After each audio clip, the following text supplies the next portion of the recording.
ating sibuyas at bawang. Ilagay na natin yung ating karne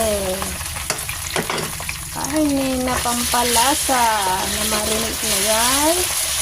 And then, isunod na natin din itong, madali lang itong maluto guys, itong karne. Kasi, yung soap meat to. Ilagay na natin yung ating bone. Ayan, nilikos-mikos na lang natin. Ayan. Pwede na yung pagsaba-sabayin. At syempre, yan nga. Ilagay din natin itong ating chili. Ayan. Chili.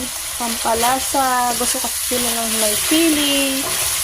Ayan.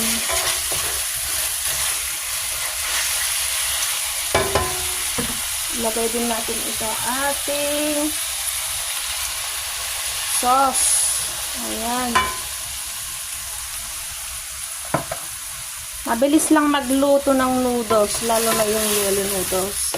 Kasi, hindi yan masarap kapag overcooked din yung mga sahog. Ayan. Ayan siya. Siyempre, kapag ano na, for a while, lagyan na natin yung ating noodles. Ayan. Noodles is like mga Singaporean.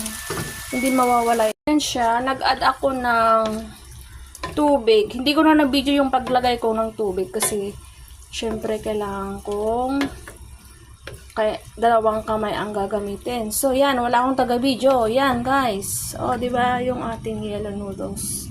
Maraming sahog. Ayan. Madali lang maluto to. Ayan.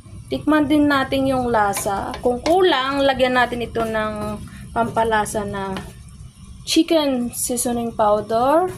Pwede din yung oyster sauce. At lagyan natin ito ng black pepper kapag kulang yung lasa. Ayan.